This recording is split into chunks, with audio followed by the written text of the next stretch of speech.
I've always believed that love, real love, is built on freedom, not constant check-ins, not suspicion disguised as care, just trust. That's what Leonardo and I had. Or at least, that's what I thought. So when he leaned in that evening, kissed me on the cheek and said, "Just grabbing drinks with the guys," I didn't question it. I smiled, told him to enjoy himself, and watched him walk out the door without a second thought. The apartment felt quiet after he left, but not in a lonely way. More like peaceful. I wandered into the kitchen, barefoot on the cool tile, poured myself a glass of wine, and let the soft hum of a jazz playlist fill the space. I remember feeling grateful in that moment. Grateful for the kind of marriage where goodbye didn't feel like a gamble. I had no plans, just a cozy night ahead. Maybe a bath. Maybe finishing that novel on the nightstand. But then my phone buzzed. A call from my best friend, Lucia. She sounded giddy, said she'd just wrapped up work early and asked if I wanted to grab dinner. It wasn't planned, but something about the spontaneity made me say yes before I even realized I was grabbing my purse. I slipped on my flats, touched up my lipstick, and stepped out into the warm evening air, completely unaware of what I was about to walk into. Traffic was light, and I rolled the windows down just a bit to let the night air in. The city had that soft glow it gets when the sun's fully gone, but the heat of the day still lingers. Familiar, comforting. I wasn't thinking about anything in particular, just driving, humming along to the radio. My mind was calm, content. I even remember thinking how nice it was to still feel excitement over a last-minute dinner with someone who knew me better than most. At a red light, I reached over to adjust the volume and happened to glance out the passenger window.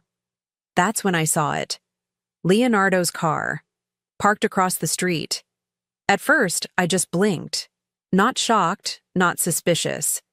I figured maybe he'd driven one of the guys somewhere, or maybe they'd picked a different bar nearby. But then I looked again, and something in my chest tightened. That license plate, that dent on the back bumper, it was definitely his. I didn't mean to look inside the restaurant next to it. I really didn't. But my eyes moved on their own, like they already knew what was coming.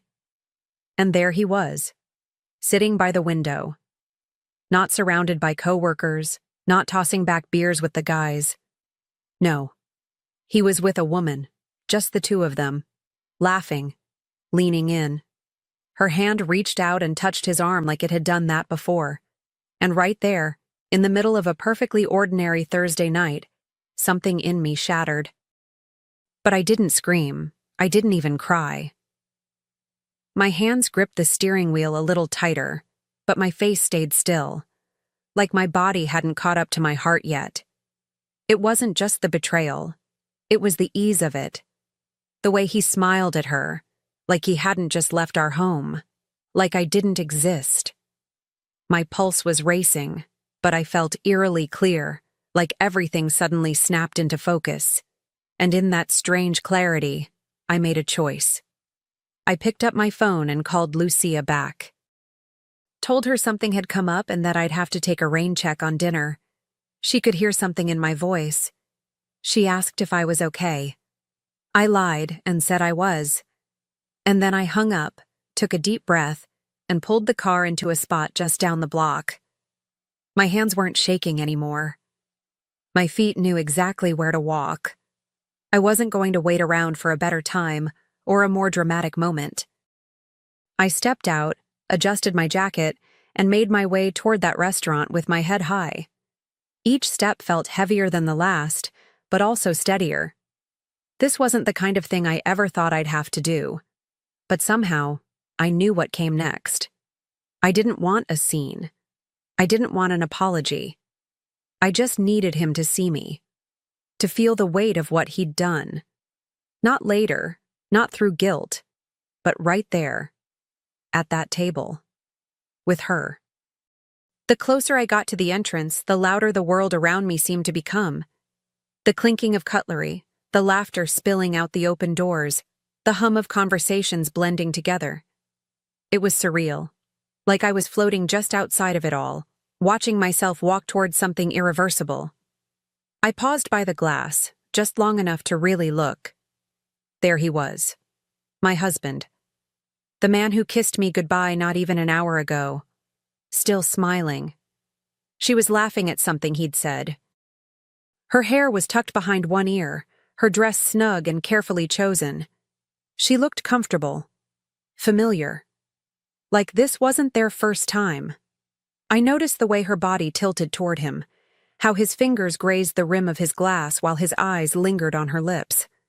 They weren't co-workers blowing off steam. They were something else. And my heart, oh, my poor, loyal heart, had no choice but to catch up. I don't know what I expected to feel, but what hit me wasn't chaos. It was clarity. Ice-cold clarity. I wasn't going to make a scene. I wasn't going to fall apart. I wasn't even going to call him. What I was going to do was show up. Fully. Intentionally. If he could lie with such ease, then he could answer for it just as publicly. I took one last breath, smoothed down my blouse, and pushed open the door. The host greeted me with a polite smile, asking if I had a reservation. I shook my head and said, "I see my table." He looked confused, but I didn't stop walking. I wasn't looking for permission. My heels clicked against the polished floor as I moved toward them, heart pounding in my chest like it might break free. Leonardo still hadn't seen me. Neither had she. They were too wrapped up in whatever version of reality they'd created for themselves. And then he looked up. For a second, he didn't register what he was seeing. His smile faltered, like he thought I was a ghost. The color drained from his face, and I swear I saw his whole body stiffen. She turned to follow his gaze, slowly, and when her eyes landed on me, confusion spread across her face. She didn't know who I was, not yet, but she could tell she was about to find out. The air between us thickened instantly. I didn't flinch. I didn't stop. I reached their table, looked straight at Leonardo, and then pulled out the empty chair next to him. My fingers were steady, my voice even. And without waiting for an invitation, I sat down, right next to my husband. Right in the middle of their moment.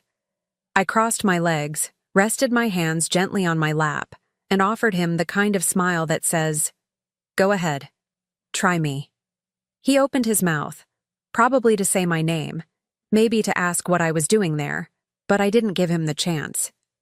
I tilted my head slightly, still smiling, and said, "So, how's drinks with the guys going?" His jaw clenched. The woman looked between us, visibly uncomfortable now, her eyes darting as if trying to piece together the puzzle she clearly wasn't expecting to be part of. Leonardo stammered something about it not being what it looked like. I turned to her, calm as ever, and said, "Hi, I'm Leo's wife. You must be one of the many secrets he keeps when I kiss him goodbye." Her expression twisted. Surprise, guilt, maybe a little anger. But mostly, she looked like she wanted to disappear. Leonardo's face was red. He reached for my hand under the table, a weak attempt at damage control, but I pulled it away before he could touch me. That privilege was gone the moment I walked in. Silence settled over the table like fog. He didn't know what to say. She didn't dare speak. And me? I just sat there letting them sit in it. The truth, the awkwardness, the shame. I didn't need to yell to make my point. I didn't need drama. I just needed them both to feel what I felt when I looked through that window. And right now, they were starting to. But this wasn't the end, not even close. I didn't say another word right away. I let the silence stretch just long enough to become unbearable. Leonardo fidgeted beside me, clearing his throat like that might clear his guilt too. The woman looked like she wanted to crawl under the table, and I honestly didn't blame her. She'd been lied to just like I had, though only one of us had built a life with him. I reached for the glass of water in front of me and took a slow sip, savoring the quiet discomfort. Leonardo finally leaned toward me, voice low, desperate. "Camilla, can we talk? Alone?" I turned to him and blinked, feigning confusion. "Why? Isn't this the company you chose tonight?"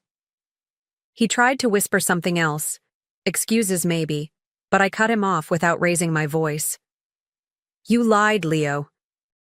Not just to me, but to yourself. And her. You're not a man who made a mistake. You're a man who made a choice." And that, I think, is what stunned him most. My calm. I turned to the woman again, offering her the courtesy he never gave me. "You didn't know, did you?" Her eyes welled up and she shook her head. "No," she said, her voice barely there. "He told me he was separated." I nodded slowly, almost with pity. "Of course he did. He's practiced." Her lip quivered. For a brief second, I saw myself in her. Not in this moment, but in the beginning. Back when I believed him too. She looked down at her hands, visibly shaken, and I felt something unexpected. Not anger, but something closer to sadness. Not for him, for her. For the version of me she'd unknowingly stepped into. I didn't come here to destroy her, and I wasn't going to. I came for clarity. For that rare moment when the curtain falls and everyone sees what's been hiding behind the charm and the promises. Leonardo had nothing left to hide behind now. He tried again, reaching for damage control like it was oxygen. "Camilla, please, you're making this worse than it is." I let out a quiet laugh, shaking my head. "No, Leonardo, you made it worse. I'm just sitting here."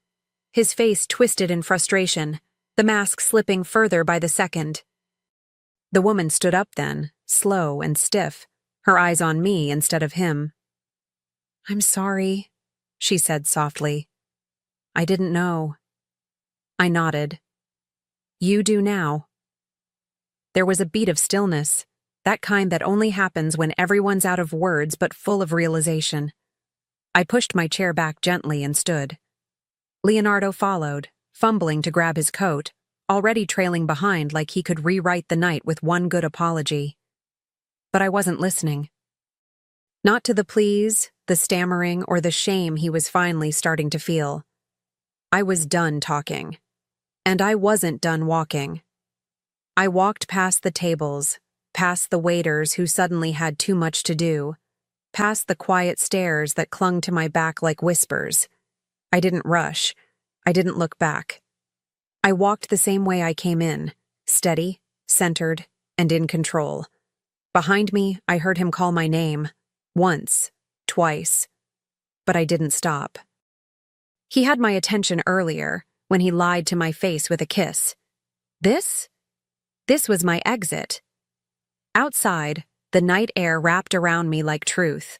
Cold, bracing, impossible to ignore. I stood on the sidewalk for a moment, letting the weight of it all settle. The betrayal, the theater of it, the woman who now had to unravel her own version of Leonardo. But even in all that heaviness, I felt something else beneath it. Something quieter. Something stronger. Like the first crack of light after a long, dark tunnel. I wasn't broken. I was awake. And as I walked away from the restaurant, heels clicking against the pavement, breath steady, heart sore but beating, I knew this wasn't the end of the story. This wasn't the climax. It was only the opening act. Because what he didn't know, what he could never predict, was how quietly a woman can burn everything down when she's done asking questions. He followed me out, of course. That part was predictable. I could hear his steps behind me, uneven, panicked, like a man chasing a version of himself he just realized he lost. "Camilla, please, just talk to me." I stopped walking, but I didn't turn around. My voice was steady when I said, "You showed me everything I needed to know tonight." It was strange how calm I felt. Not numb, clear. Like my body had finally caught up to what my heart saw at that table. He tried to spin it, said it didn't mean anything, that he was confused, that things had been off between us lately. The classic script. I'd heard pieces of it before in friends' stories, movies, podcasts. I never thought I'd hear it from my husband. But the thing is, once the illusion breaks, it doesn't glue itself back together with apologies. I looked him in the eyes and said, "This isn't about one lie. It's about how easily you told it." I got in my car without slamming the door, without a single dramatic gesture. He stood there on the curb, still trying to catch up to the version of me that used to beg for honesty. That version was gone. And the silence between us, once so rare, now said everything. I drove home with the windows up, the radio off, and my fingers tapping the wheel with a rhythm I didn't recognize. A quiet, confident rhythm that sounded a lot like freedom. The next morning, I woke up before the sun. I didn't cry. I didn't stare at the ceiling asking, "Why me?" I made coffee, sat at the kitchen table, and opened my laptop. If he could live a double life, then I could start building one without him. I started small, checking our accounts, pulling statements, tracing credit card charges. And what I found didn't shock me. There were more nights like last night. Different restaurants, different dates, same man. Piece by piece, the illusion of our life began to dissolve, not with rage, but with receipts. My hands didn't shake. I wasn't heartbroken anymore. I was working, focused, intentional. I called my cousin Sophia, a real estate attorney who'd always said, "Call me if you ever need to play hardball." I told her it was time. She didn't ask for details. She just said, "I'm on it." Funny how fast people show up when you stop pretending everything's fine. What Leonardo never bothered to ask about during all those years, the inheritance my grandmother left me before we were even married, turned out to be the one thing that gave me full control over the apartment. It was in my name. Always had been. He never cared enough to notice. That's the thing about men like him. They only see what benefits them. Until one day, you show them the fine print, and it no longer works in their favor. By the end of the week, the lawyer was hired, the paperwork started, and the locks were changed. I boxed up what was his, carefully, clinically, and left it with the doorman along with a short note. No need to knock. He'd been texting, of course, calling, leaving voicemails that swung wildly between apologies and accusations. But I didn't listen to most of them. I had no interest in the version of me he was trying to reach. She didn't live here anymore. What I felt wasn't revenge. It was reclamation of my time, my space, my voice. For years I'd been so gentle with his ego, so careful not to make waves. And where had it gotten me? Sitting across from a stranger in a restaurant, watching my marriage rot in real time. Not anymore. I wasn't going to fall apart in private while he fell into someone else's arms in public. No. If he wanted drama, he'd have to sit through the kind I scripted myself. And that's exactly what I was preparing. A table, a guest list, a toast. He'd never see it coming, because the thing about quiet women like me is, we don't shout when we've had enough. We set the stage. We wait for the moment. And when it arrives, we make sure everyone has a front row seat. 2 weeks later, my apartment didn't just look different. It felt different. Brighter. Lighter. Not because of new curtains or furniture, but because he was gone. The air had changed. It belonged to me now. And so did the evening I'd planned.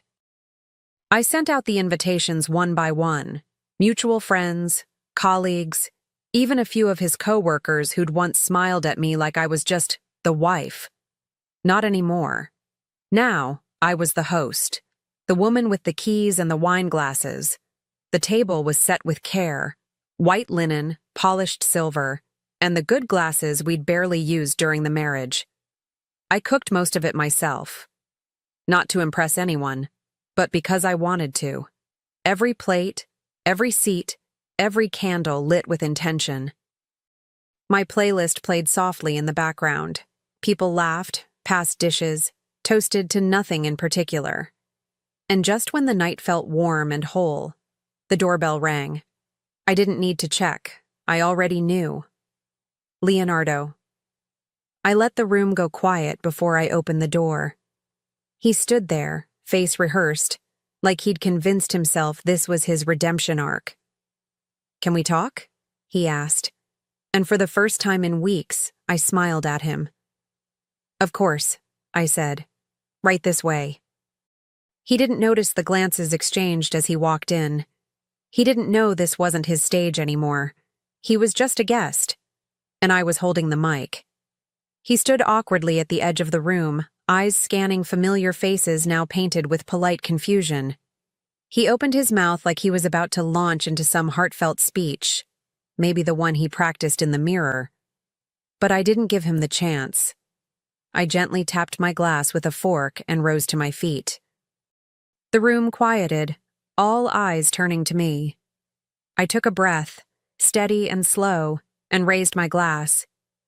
"To loyalty," I began, letting the word land. "To transparency, and to knowing when to get up from the wrong table." A few people glanced at him. Some lowered their eyes. He stood frozen, the smile slowly slipping from his face. And then, without skipping a beat, I reached behind me, picked up the envelope I had set aside, and handed it to him. "This is for you," I said. "I figured if you were going to show up uninvited, you might as well leave with something official." He didn't open it right away, but he didn't have to. The weight of it said everything. The whispers began before he even stepped back.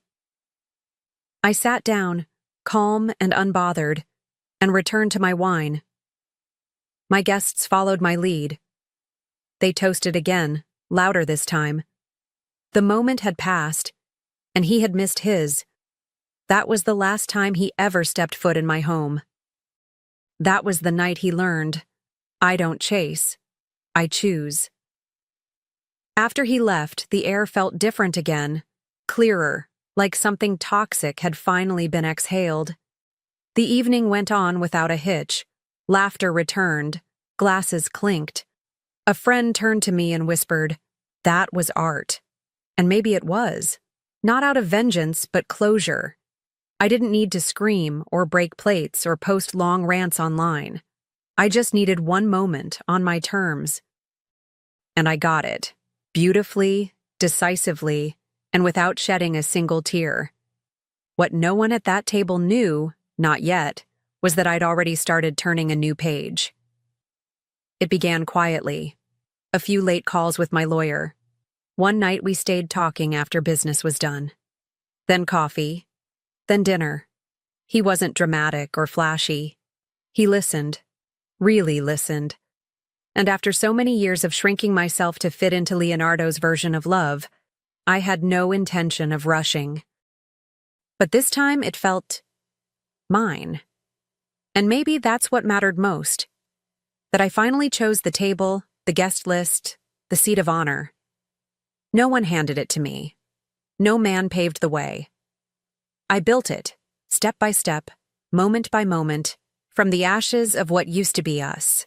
And as I poured myself one last glass of wine that night, surrounded by warmth, by truth, by people who actually saw me, I realized I wasn't just healing. I was home.